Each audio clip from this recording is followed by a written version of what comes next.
calculation of surface, because while calculation of surface area, you have to count, you have to see the surfaces that you can see. मतलब उसी surface का area निकालना है जिसको आप देख सकते हो, जिसको आप फील कर सकते हो. For example, here in this figure there is a cylinder. This cylinder is surmounted by two hemispheres. ठीक है. अब जब आप इस सिलेंडर का, जब आप इस टोटल कॉम्बिनेशन ऑफ सॉलिड का एरिया निकालोगे तो आप उस समय जो सर्कुलर पार्ट है that you won't be able to see. ठीक है. तो उस सर्कुलर पार्ट का एरिया आप नहीं निकालोगे. You are not going to consider that circular part in your calculation. This is what you have to understand. In order to understand this, we will be doing some questions here. And believe me, my friend, this topic is the crux of surface area and volume. अगर ये topic आपको आज अभी अगले 1 घंटे के discussion के बाद अगर आपको ये टॉपिक समझ में आ जाता है दोस्त, तो ये मेरी गारंटी है लाइफ में कभी भी कोई भी सरफेस एरिया एंड वॉल्यूम का क्वेश्चन आपसे गलत नहीं होगा. This is your faculty's guarantee to you. अगर हो तो बोलना, provided you have understood how to calculate the surface area. Surface area कैसे निकालते हैं? The idea is very simple. जो सरफेस आपको दिख रही है उसी सरफेस का आपको एरिया बात करते हैं. ठीक है. और जो सरफेस आपको दिखेगी वो वही नॉर्मल सरफेसेस हैं जो कि आप ऑलरेडी देख चुके हैं. कुछ भी मॉडिफिकेशन नहीं होने वाला है. तो वही सरफेसेस हैं जो कि आप देख सकते हैं. चलो, सो भगवान का नाम लेके स्टार्ट करते हैं. मैंने कभी भी नहीं बोला भगवान का नाम लेके स्टार्ट करते हैं. आज मैं इसलिए बोल रहा हूँ क्योंकि this topic is really really really. यहाँ पे अगर थोड़ी सी भी गड़बड़ होगी तो प्रॉब्लम हो सकती है. तो इसीलिए भगवान का नाम लेके स्टार्ट करते हैं. जय श्री राम. जो भी आप लोग जिस भी भगवान को मानते हैं, किसी ना किसी भगवान को तो मानते ही हो, तो भगवान को याद कर लो और स्टार्ट करो. Let's get start. अब देखो, अपन ने उसकी तो बात कर ली थी कि सिलेंडर के ऊपर दो कोन. अब एक नॉर्मल एक शेप होता है लट्टू, जिसको अपन ऐसे करके घुमाते हैं. पहले बहुत ये यूज में होता था, अब आजकल यूज में नहीं होता है. अब अगर मैं इस लट्टू के सरफेस एरिया की बात करूं, अगेन द सेम थिंग. जब ये लट्टू इस तरीके का है मेरे दोस्त, तो इस लट्टू में ये top portion which is the lateral surface area of a hemisphere plus this portion which is the lateral surface area of a cone. But ये वाला जो सर्किल वाला पोर्शन है ना, I am not going to consider it because ये जो circle वाला portion है ये कटा हुआ रहता है. आपसे एग्जाम में क्वेश्चन ऐसा भी पूछ सकता है कि मान लो आपके पास एक आइसक्रीम का कोन है. आइसक्रीम का कोन तो सबने खाया होगा, नहीं खाया होगा तो कभी मैकडोनल्ड्स में जाना तो जरूर खाना. It has one of the best ice cream cones that I have eaten. तो इस तरीके का आइसक्रीम कोन होता है. अब आपसे ये पूछेगा इसका वॉल्यूम बता दो, तो वॉल्यूम बताना तो बहुत आसान है भाई. ये हेमिस्फीयर है, ये कोन है, दोनों का वॉल्यूम निकाल लो, दोनों के वॉल्यूम को ऐड कर दो, खत्म कहानी. जब बात आती है सरफेस एरिया की, तो उस समय ये जो सर्कल वाला पोर्शन होता है, इस सर्कल वाले पोर्शन को चूंकि आप इसको देख नहीं सकते हो, तो जिस सरफेस को आप देख ही नहीं सकते उस सरफेस का एरिया क्या. सरफेस एरिया जब अपन ने स्टार्टिंग में बात की थी मेरे दोस्त, तो याद करो अपन ने क्या बोला था. What we have defined. ये फोन है, ये फोन का एक पोर्शन है. इस पोर्शन का एरिया है. This is the top portion और the front portion of my phone. इस पोर्शन का एरिया है. Why इसी पोर्शन का एरिया है? Why इस पोर्शन का एरिया है? Because this portion I can see, this portion I can feel. अब मैं इस फोन के ऊपर मान लो एक ऐसा फोन लाके चिपका देता हूँ. अब मैं इस वाले पोर्शन के एरिया की बात नहीं करूंगा because that part I cannot feel. Okay, इसीलिए अब मैं उस पोर्शन के एरिया की बात नहीं करता. अब एक बात बताना मेरे को, एक बात ध्यान से समझना. मान लो इस फोन में मैं सिलिंड्रिकल होल कर, तो उस केस में क्या एरिया होगा? सपोज मान लो मैं इस फोन में एक सिलिंड्रिकल होल कर देता हूँ, तो उस केस में क्या एरिया होगा? We are going to deal that question in the next slide only. ये फोन है, ये फोन आप लोग को दिख रहा है, इस स्क्रीन पे मैं ड्रिल मशीन ला के ऐसे ड्रिल कर दूं तो उस केस में जो मेरा सरफेस होगा, जो मेरा टॉप सरफेस होगा, उसका एरिया क्या होगा? उस केस में बेटा जो मेरा टॉप सरफेस होगा उसका एरिया हो जाएगा, एक तो ये पूरे स्क्रीन का एरिया तो होगा ही होगा, ठीक है। उस एरिया में से जो हमने जो ड्रिल किया था, तो जो सर्कुलर सर्कल वाला जो पोर्शन था, उस पोर्शन के एरिया को मैं सब्ट्रैक्ट करूंगा, प्लस मैंने एक सिलिंड्रिकल पोर्शन, सिलिंड्रिकल सरफेस मैंने क्रिएट किया है, तो सिलेंडर का मैं लेटरल सरफेस एरिया यहाँ पे ऐड करूंगा। सो दैट विल, इसीलिए बेटा कई केसेस में क्या होता है, जब आप सरफेस को कोई नई सरफेस को क्रिएट करते हो, तो आपका टोटल सरफेस एरिया जो इनिशियल बॉडी का होता है और टोटल सरफेस एरिया जो फाइनल बॉडी का होता है, वो इंक्रीज या डिक्रीज कर सकता है, but the volume always remains the constant. लेकिन सरफेस एरिया इंक्रीज कर सकता है या डिक्रीज कर सकता है। दैट इज वाई इससे पहले जब हम लोगों ने इंटर कन्वर्जन ऑफ सॉलिड्स की बात की थी, we discussed about volume, I never talk about the word surface area. So my dear friends, this is, as I have already said, this is one of the best topics that we will ever study in 10th standard or till your graduation also. This will be one of the best topics. So read this topic with open hearted, read this topic with open mind. जो doubt हो वो पूछो। अब आगे आने वाली slide में आपके सामने क्वेश्चन आ रहा है, that question I will just give you, I won't solve you, try करना उस क्वेश्चन को, और मेरा रिक्वेस्ट है आप लोगों से ऑनेस्टली ट्राई करना। बुक खोल के बैठे हो तो क्वेश्चन आपको दिख जाएगा, क्योंकि आपके एग्जाम्पल का क्वेश्चन है। बुक खोल के बैठे हो तो क्वेश्चन आपको दिख जाएगा। तो दोस्त ऑनेस्टली ट्राई करना, क्योंकि यहाँ पे ठीक है, यहाँ बता दोगे, हो सकता है आपका कोई फ्रेंड आपसे इम्प्रेस भी हो जाए, wow so nice so brilliant, but नहीं कंसेप्ट क्लियर हो रहा तो बहुत problem. So this is the question. I'm reading the question for you. A conical depression is carried out of a hemisphere as shown in the figure. Find the surface area of the solid obtained if the radius of the cone is 5 centimeter. ये जो 9 centimeter है बेटा, यहाँ पे जो 9 centimeter है यहाँ पे, this is basically the difference between वो जो कोनिकल पोर्शन या कोनिकल कैविटी जो क्रिएट की गई थी, उसके टॉप एज और इस हेमिस्फीयर के बॉटम के बीच का डिफरेंस है। That is only to confuse you, nothing else.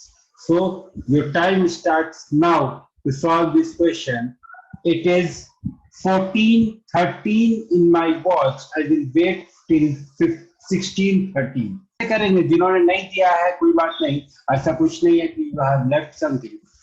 बात को समझो क्वेश्चन को, कि क्वेश्चन कहना क्या चाहता है। एक हेमिस्फीयर है, सॉलिड हेमिस्फीयर है, ठोस हेमिस्फीयर है। हेमिस्फीयर को क्या बोलते हैं, आई डोंट नो।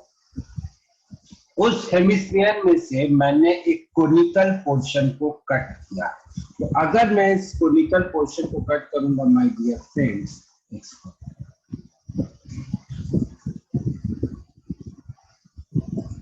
अगर मैं इस हेमिस्फीयर में से इस कॉनिकल पोर्शन को कट करूंगा, तो मेरे पास कुछ इस तरीके का सॉलिड बचेगा। जो पेन रेड कलर से मैंने जो रिप्रेजेंट किया है, मेरे पास कुछ इस तरीके का सॉलिड बचेगा। See I am very poor in drawing the figures, so please don't worry. अब मुझे इस सॉलिड का मेरे को एरिया निकालना है। कैसे निकालूंगा सर, इस सॉलिड का एरिया में कैसे निकालूंगा सर? देखो बात को समझने की कोशिश करिए, कैसे सॉल्व होगा। सबसे पहले तो मैं क्या करूंगा, मुझे सरफेस एरिया निकालना, ठीक है, वॉल्यूम का अपन बात। तो सबसे पहले मैं क्या करूंगा, इस टॉप वाले सरफेस की बात करते हैं। चलो नेक्स्ट स्लाइड पर। सबसे पहले मैं क्या करूंगा, मैं इस टॉप वाले सरफेस की बात करूंगा, ठीक है। तो यहाँ पे हमने हेमिस्फीयर में से कुछ पार्ट को घटाया है, कुछ पार्ट को जोड़ा है।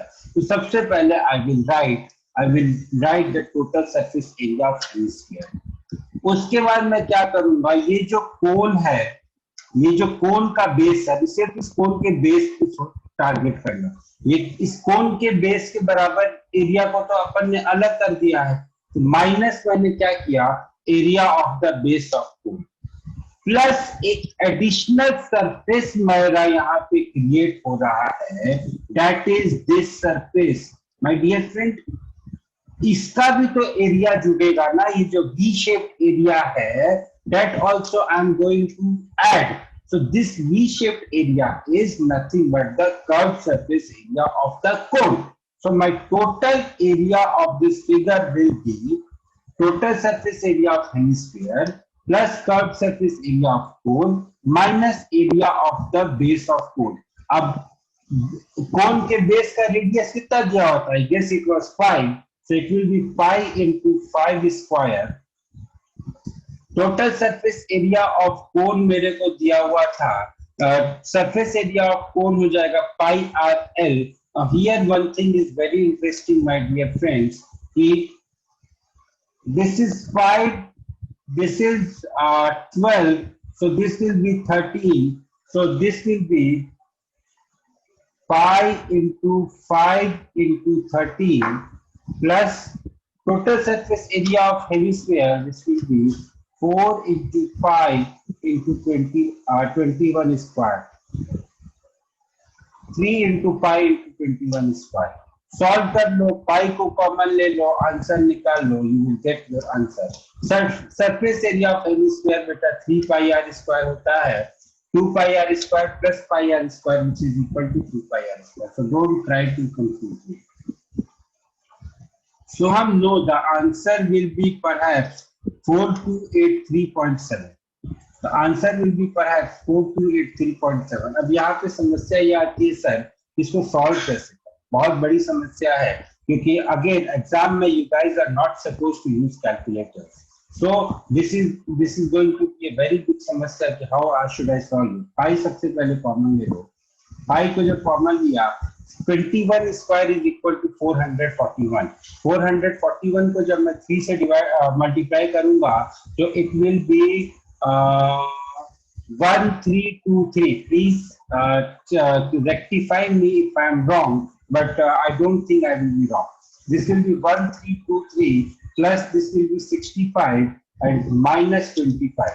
So finally it will be pi multiplied by 1373। अब इसके आगे या तो हाँ सर 1363 सर 1363 1363 यस सर। भाई ऐसे यार, ऐसे कैसे बोल सकते हो?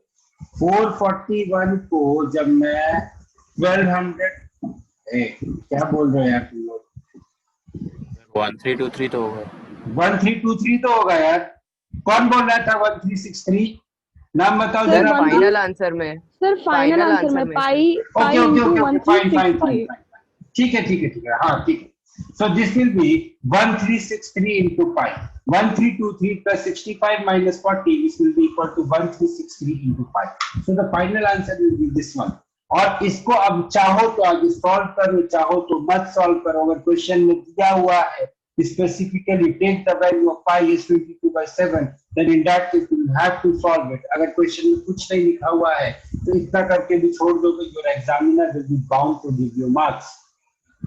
अगर आपके एग्जाम में ये क्वेश्चन आया, आपने इतना करके सेंटीमीटर स्क्वायर लिख के अगर आपके क्वेश्चन को छोड़ दिया, और अगर ये क्वेश्चन 5 नंबर का आता है तो आपके एग्जामिनर को आपको 5 नंबर देने ही पड़ेंगे, नहीं काट सकता वो आपके 5 नंबर। लेकिन अगर लिख दिया है take the value of pi as 22/7 और take the value of pi as 3.14, तो बेटा उस केस में फिर सॉल्व कर, है ना? समझ में आके आई होप आप लोग को समझ में आ रहा होगा ये difference, where you can lose the marks. आप लोग का लेवल इतना अच्छा है कि I don't have to tell where how you should get the marks, but I am telling you where you can use them. That is why I enjoy teaching this. Chalo, next question. The next question is, a roller pin is made by joining 3 cylindrical pieces of wood or pieces of wood as shown in the figure. Find the cost of painting it at the rate of 14 पैसा पर centimetre square. तो आप लोगों को करना यह है कि आप लोग बस मेरे को टोटल सरफेस एरिया बता के निकाल के बता दो, 14 से अपन मल्टीप्लाई बाद में, ठीक है ना। बस टोटल सरफेस एरिया बना के निकाल के बता दो। Time starts. The question is saying एक कोई पिन है, उसको इस तरीके से बनाया गया है, देयर आर 3 सिलिंड्रिकल पीसेस जो कि ज्वाइन किए गए हैं एक के ऊपर एक। Find the cost of painting at the rate of 14 पैसा पर सेंटीमीटर स्क्वायर। अब देखो दोस्त, पहले अपन जानने की कोशिश करते हैं कि अपन कौन कौन से सरफेसेस को यहाँ पे पेंट कर सकते हैं। तो सबसे पहला सरफेस जो मैं यहाँ पे पेंट कर सकता हूँ वो ये वाला है, इसी सरफेस नंबर 1। दूसरा सरफेस जो मैं यहाँ पे पेंट करूंगा, wait I will use something. दूसरा सरफेस जो मैं यहाँ पे पेंट करूंगा तो ये वाला होगा सरफेस नंबर 2। सिमिलरली ये वाला सरफेस नंबर 3, ठीक। चौथा सरफेस जो मैं यहाँ पे पेंट करूंगा my dear friends, that will be this one. पांचवा सरफेस जो मैं यहाँ पे पेंट करूंगा, अब मुझे बताना, अब जो मैं करने जा रहा हूँ पहले से ही कर लूं। पांचवा सरफेस जो मैं यहाँ पे पेंट करूंगा, क्या मैं ये सही बोल रहा हूँ, हाँ या ना? किसी को कोई डाउट है यहाँ पे जो मैंने बोला?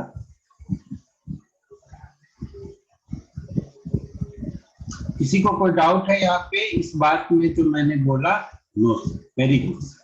चलो आगे बढ़ते। जब मैंने को इतना पता चल गया कि मैं क्या क्या कौन कौन से सरफेसेस को मैं पेंट करूंगा माय डियर फ्रेंड्स, तो मैं अब सारे सरफेसेस का एरिया लिख देता हूं। भाई इस वाले सरफेस का एरिया कितना था? 2 पाई आर एच।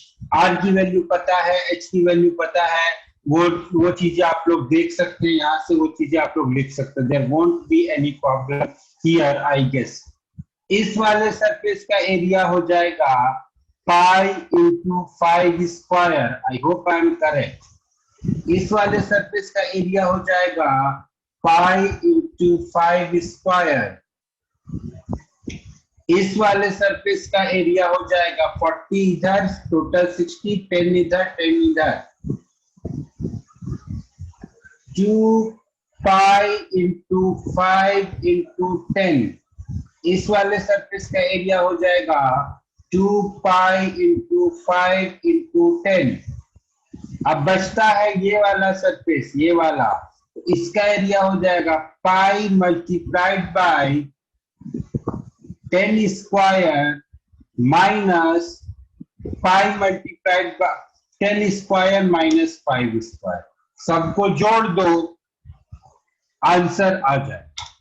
इन्होंने क्या किया है क्वेश्चन में, मैं आप लोगों के लिए थोड़ा सा हिंट भी लेकर आया था, क्योंकि मुझे लगा कि शायद हिंट की में भी आवश्यकता पड़ जाए, लेकिन आप लोग इतने अच्छे हो कि कोई हिंट की कहीं कोई आवश्यकता नहीं पड़ी। तो हिंट यहाँ पे ये है कि total surface area of bigger cylinder, जो कि हम लोगों ने भी कैलकुलेट किया, plus 2 times of curve surface area of smaller cylinders, जो कि हम लोगों ने भी कैलकुलेट किया, minus 2 times of area of base of smaller cylinder, जो कि हम लोगों ने भी कैलकुलेट किया, plus 2 times of area of base of top of smaller cylinder, जो कि अगेन हम लोगों ने भी कैलकुलेट किया। वैल्यूज पुट कर दो, आंसर निकाल लो। आंसर आएगा सेंटीमीटर स्क्वायर में, जो भी आंसर आएगा उसको 0.14 से मल्टीप्लाई कर दो, टोटल कॉस्ट मिल जाएगी। टोटल कॉस्ट मिल जाएगी, ठीक है। I don't know the answer, so I am not sure about it, but करना इस क्वेश्चन को ऐसे ही है। वैल्यूज पुट कर दो, आंसर निकाल लो, जो भी आंसर आएगा मेरे दोस्त उसको 0.14 से मल्टीप्लाई कर दो and you will get the answer. Okay, चलो नेक्स्ट क्वेश्चन। किसी को कोई डाउट है इस क्वेश्चन में तो प्लीज पूछ लीजिए। चलो ये question, A solid toy is in the form of a hemisphere surmounted by a right circular cone. The height of the cone is 4 centimeter and the diameter of the base is 8 centimeter. Determine the volume of the cone. If a cube circumscribes the toy, then find the difference between volume of the cone and the toy. Okay? Also find the total surface area of the.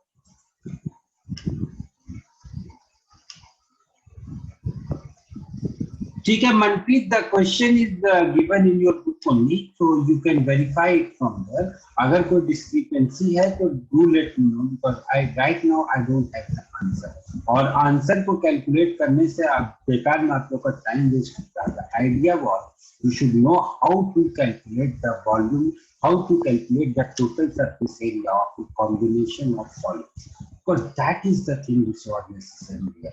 उसके बाद तो multiply divide तो आपको कर सकते हैं, ठीक है? Just do it. Others also calculate it. अगर कोई discrepancy है आती है तो do let me know, ठीक है? Otherwise I will also solve the question and I will also let you guys know what will be the correct answer of the question. करना कुछ नहीं है, values put करना है, formula use करना है, answer लिखना है. इतना आप लोग आराम से कर सकते हैं, मैं भी कर सकता हूँ, बड़ी बात नहीं है. बट बड़ी बात वो थी कि सरफेस एरिया निकालना कैसे है ये समझना है, ठीक है? चलो इस क्वेश्चन को करते हैं. एक टॉय है जो कि एक hemisphere mounted by a right circular cone है.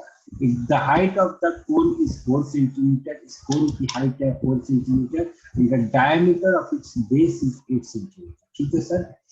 Determine the volume of the toy. Toy की वॉल्यूम निकालना है और उसके बाद आपको if a cube circumscribes the toy then find the difference between the volume of the cube and the toy. दो चीज, पहली चीज वॉल्यूम ऑफ द टॉय, दूसरी चीज difference between the volume of the cube and the toy and the तीसरी चीज total surface area of the toy.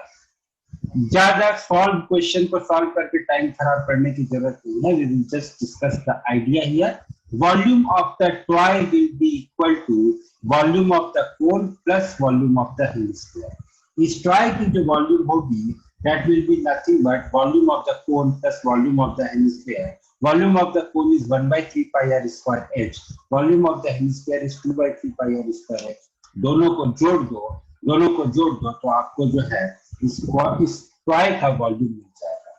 Volume of the cone will be volume of the cube will be side into side cube that is equal to 8 cube. तो दोनों का difference निकाल देना. You will get the difference between the volume of the cube and the toy.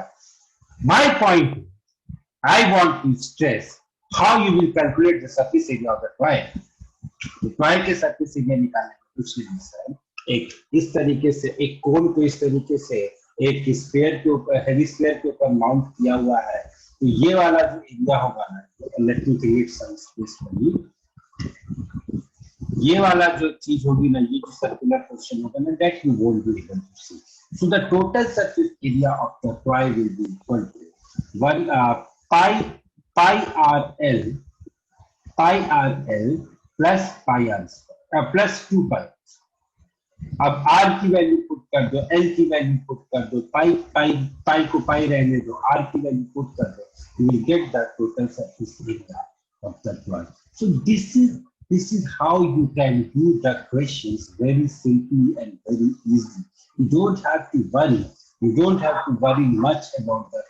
You don't have to worry much, but you have to worry about the concepts. ठीक है? आपको concepts के बारे में थोड़ा सा सोचना पड़ेगा कि कहाँ पे कैसे किस चीज को अप्लाई करना है, किस चीज को कब कहाँ कैसे अप्लाई करना है. बस इतना सोचो, हैप्पी रहो, life is going to be fun. ठीक है? चलो नेक्स्ट, मूविंग अहेड. हाँ ठीक है. Actually I don't have the answer, so I can't commit what will be the answer. तो perhaps आप लोगों का जो आंसर आया होगा तो आप लोगों का आंसर सही ही आया होगा. I can assume that because आपके स्टेज पे कैलकुलेशन मिस्टेक मैं नहीं कर सकता. मैं कैलकुलेशन मिस्टेक नहीं कर सकता. Next topic is the last topic of this chapter is frustum.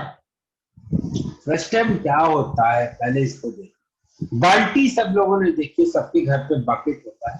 आज की डेट में तो अपन सिलिंड्रिकल बकेट यूज करते हैं। पुराने जमाने में और specially in the villages and especially in the villages of eastern India, the area from which I belong, we used to have buckets of steel. Steel के बकेट या फिर पीतल के बकेट हुआ था और वो टिपिकल बकेट होते थे। आज की डेट वाले सिलिंड्रिकल शेप वाले बकेट्स नहीं होते, वो टिपिकल इस तरीके के बकेट।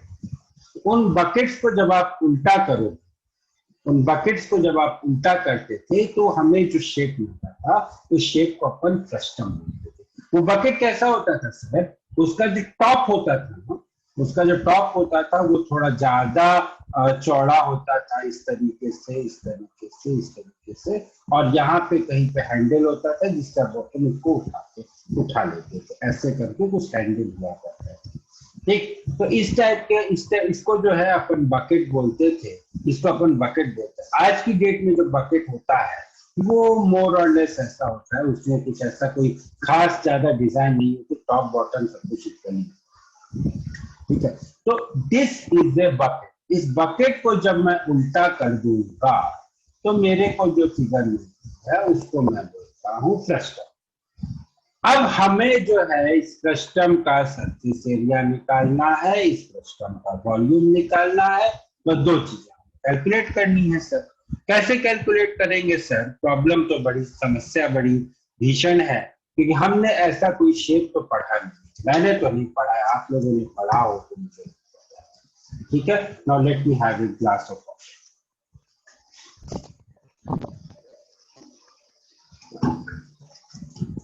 बेटा जब लाइफ में कभी भी क्वेश्चन ना समझ में आए तो उस केस में क्या करना, पानी पीना, ठंडे दिमाग से सोचना, सारी चीजें समझ में आती। अभी मुझे नहीं समझ में आ रहा था कि इस क्वेश्चन को कैसे सॉल्व करूं, मैंने आपके सामने पानी पिया, मुझे समझ में आ गया कि कैसे सॉल्व करना है। अगर मैं इस सिस्टम को ध्यान से देखूं तो मुझे क्या दिखेगा कि this system is basically a cone that has been divided into two parts. ये जो फ्रस्टम है ना दोस्त, ये कुछ इस तरीके से है। ये कोन, इस कोन को मैंने दो पार्ट्स में डिवाइड कर दिया। तो जब मैंने इस कोन को दो पार्ट में डिवाइड कर दिया तो ये जो कोन बना, मैंने टॉप पोर्शन को मैंने काट के अलग कर दिया, तो भाग जाए। So now I have got a figure that is called a frustum. This is the first part of the discussion. अब जब पहला पार्ट कंप्लीट हो गया तो आगे की चीज भी स्मूथली कंप्लीट हो। कैसे सर? अब यहाँ पे हम लोग सिमिलैरिटी यूज करते हैं। यहाँ पे देखो मुझे क्या क्या निकालना है, मुझे सरफेस एरिया निकालना, मुझे वॉल्यूम निकालना है, बस दो चीजें मुझे कैलकुलेट करना। अब देखो इनिशियल जो कोन था ये वाला, जो फ्रस्टम है, ये किसी कोन का पार्ट रहा होगा। उस कोन के वॉल्यूम से अगर मैं इस वॉल्यूम को घटा दूं, जितने वॉल्यूम को मैंने कट करके अलग कर दिया, so I will get the volume of the frustum. Secondly, for calculation of surface area what I will do, इस सरफेस का एरिया जोड़ दूं, इस सरफेस का एरिया जोड़ लूं और इस वाले पोर्शन का एरिया जोड़ दूं, तो मुझे सरफेस एरिया मिल जाएगा। Surface area calculation here is again easy. Surface area calculation in this case is easy. The typical thing is volume calculation. तो वॉल्यूम कैलकुलेशन के लिए अपन क्या करेंगे, we will consider two triangles here जो कि सिमिलर ट्रायंगल्स हैं। ये एक ये वाला ट्रायंगल होगा और एक दूसरा जो ट्रायंगल होगा that will B, let me change the colour, that will be this वाला ट्रायंगल। ये दोनों ट्रायंगल्स आपस में सिमिलर होंगे। अपन ने ये मान लिया कि हमारा जो कोन था उसकी टोटल हाइट थी h, उसकी टोटल हाइट थी h1, और जहां से अपन ने कट किया उस पोर्शन की हाइट थी h। ठीक है, इस तरीके से I have applied the similarity and after solving I am getting few results that I will suggest that उन रिजल्ट्स को आप लोग बाय हार्ट करो, क्योंकि आपके एग्जाम में जो क्वेश्चंस आएंगे, बीट एनटीएससी और बीट एनी अदर थिंग, अगर आप क्वेश्चंस को वहां पे अगर आप डेरिवेशन करने लगोगे तो you will unnecessarily lose exam में। अगर आपको बोर्ड एग्जाम में भी क्वेश्चन आता है and if you start derivation तो आप लूज करोगे। एक नंबर का ऑब्जेक्टिव में आ गया, वहां डेरिवेशन करने लगोगे तो क्या करोगे? हम जब भी लड़ाई करने जाते हैं या हम जब भी एग्जाम में जाते हैं, सिर्फ एक ब्लू पेन लेके नहीं जाते, एक ब्लू पेन लेके जाते हैं, एक और ब्लू पेन लेके जाते हैं, एक और ब्लू पेन लेके जाते हैं, और ऐसा नहीं होता कि हम तीनों ब्लू पेन को यूज कर रहे हैं। वो बाकी जो दोनों होते हैं वो स्टैंड बाय, कहीं एक में अगर प्रॉब्लम आ गई तो दूसरा। इसीलिए फॉर्मूले को याद करके कहीं अगर जरूरत पड़ी तो इट शुड बी देयर, जरूरत नहीं पड़ेगी पता है मुझे, लेकिन जरूरत पड़ेगी तो we should know this formula. So volume of the frustum will be equal to 1/3 pi h R1 square plus R2 square plus R1 R2। अब इस फॉर्मूले को जब मैंने देखा तो मुझे कुछ याद आया। क्या याद आया मेरे दोस्त? No, the derivation is not necessary, the derivation is not necessary. So जब मैंने इस फॉर्मूले को देखा तो मुझे क्या याद आया कि ये फॉर्मूला कुछ a cube minus b cube से मिलता जुलता है, a cube minus b cube से कुछ मिलता जुलता है। सो उस तरीके से लिंक करके I can remember this will be volume of the frustum will be 1/3 pi h into R1 square plus R2 square plus R1 R2। Curve surface area of the frustum will be equal to pi into L multiplied by R1 plus R2, where this L is h square plus R1 minus R2 whole square। ठीक है, this is the curved surface area। total surface area of the frustum will be, जैसा कि मैंने आपको कहा था कि curve surface area plus top का एरिया प्लस बॉटम का एरिया, इसको जोड़ दो तो पाई L R1 plus R2 plus pi R1 square plus pi R2 square, this will be the total surface area of the frustum। ठीक है, तो हमने अभी आज 3 फॉर्मूले सीखे। पहला फॉर्मूला जो हमने सीखा वो हमने सीखा volume of the frustum which is equal to 1/3 pi h, 1/3 pi h multiplied by R1 square plus R2 square plus R1 R2, पहला फॉर्मूला।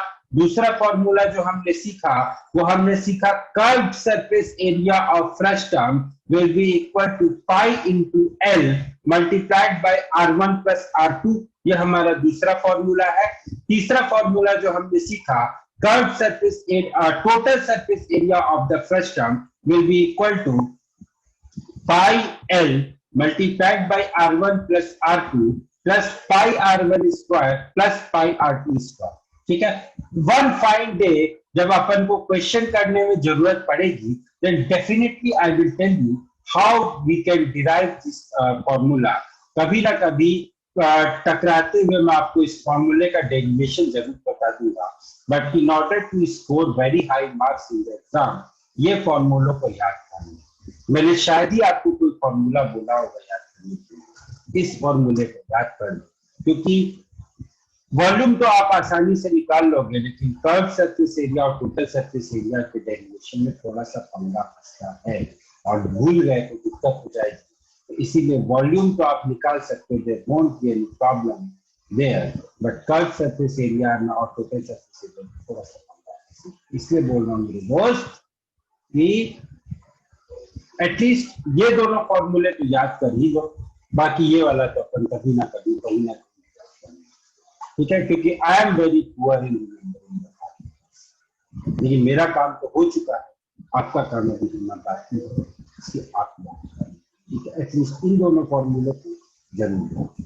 ठीक, no, the derivation will not be asked in the exam, the derivation will not be asked in the exam. बेटा, I have just discussed what will be the volume and what will be the curved surface area and what will be the total surface area, and I have also told that you should remember the formula of curved surface area and total surface area. Even if you are not remembering the formula of volume, then that we can derive very easily. But as far as curved surface area and total surface area is concerned, you should and you must remember this formula because that is little bit important. ठीक है, चलो आगे बढ़ते हैं. Moving ahead. Now this is the formula. This is the question. The slant height of the frustum of a cone is 4 centimeter, and its parameters. Perimeter मतलब circumference of its circular end are 18 and 6 centimeter. Find the curved surface area of the frustum. So, try this question. You guys have just 30 seconds. If you want, you can see this formula.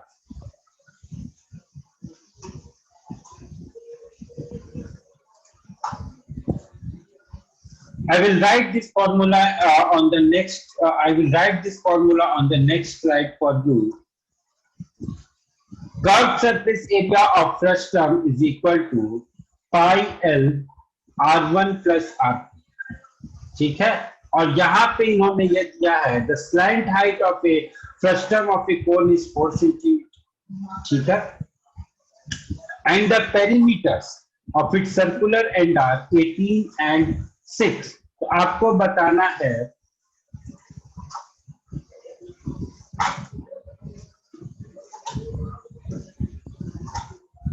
yes, Arunab, your answer is correct. Arunab, Sanjita, Jatri, you all are giving the correct answer. So let me just discuss the question before the time says that I'm over. So देखो यहाँ पे there is a trick. You can solve this question orally also. L की आपको value दी हुई है, L is given to you as 4 और circumference दिया हुआ है. Circumference होता है 2 pi r. यहाँ पे आपको pi into r की वैल्यू 2 pi r1 की वैल्यू दी हुई है 18, 2 pi r2 की वैल्यू दी हुई है 6 और आपका जो फॉर्मूला है that formula is basically pi r1 plus r2 multiplied by l.